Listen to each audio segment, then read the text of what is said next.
তোমাকে আমরা বিদায় দিতে আসি নাই এখানে। তুমি আমাদের বুকের ভেতরে আছো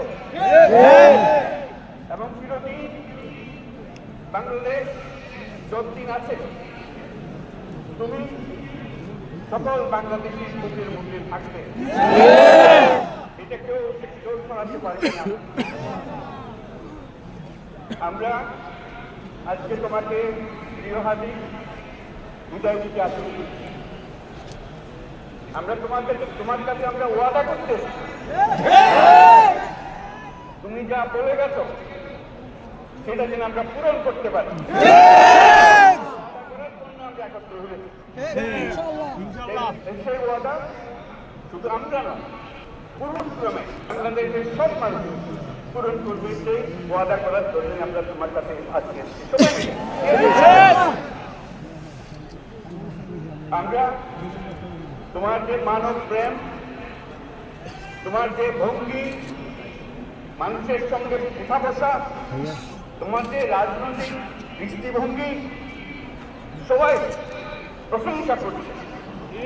সেটা আমরা গ্রহণের প্রাণী গ্রহণ করছি, এটা যেন আমাদের মনে সবসময় জাগ্রত থাকে, আমরা সেটা অনুসরণ করতে পারি।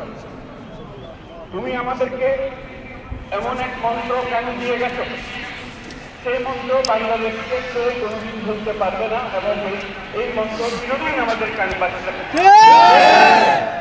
যে মন্ত্র বাংলাদেশের বড় মন্ত্র হয়ে আমাদের কাজের সঙ্গে সংযুক্ত থাকে। তোমার মন্ত্র ছিল চলবীর বলবীর চির উন্নত মহসিন। এই উন্নত মহসিনের যে মন্ত্র তুমি দিয়ে গেছো, সেটা সন্তানের, বাংলাদেশি সন্তানের জন্মলগ্ন থেকে যতদিন সে বেঁচে থাকবে নিজের কাছে বলবে বলবীর চির উন্নত মহসিন। আমাদের কখনো নত হবে না। আমাদেরকে দিয়ে গেছো, আমাদের সব কাজের কিন্তু আমরা প্রমাণ করবো। মাথা উঁচু করে চলবো, কারো কাছে মাথা নত করবো না। সেই মন্ত্র তুমি আমাদের গেছো, আমরা সেটা পূরণ করে যাবো।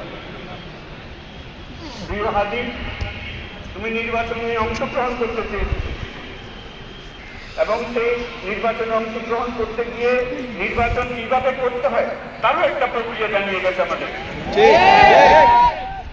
সেই প্রক্রিয়া যেন আমরা সবাই মিলে গ্রহণ করি, যে কিভাবে প্রচারণা কাজ চালাতে হয়, কিভাবে মানুষের কাছে যেতে হয়, কিভাবে মানুষকে কষ্ট না দিয়ে তার বক্তব্য প্রকাশ করতে হয়, কিভাবে বিভিন্নভাবে মানুষের কাছে আসতে হয়, সব কিছু তুমি শিক্ষা দিয়ে গেছো।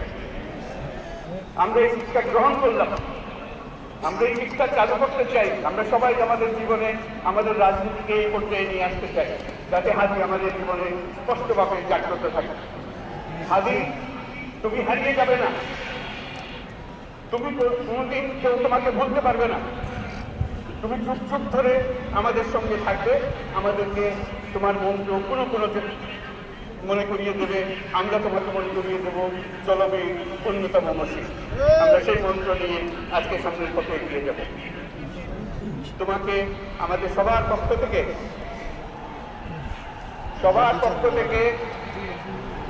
তোমার সঙ্গে ওয়াদা করলাম, আজকে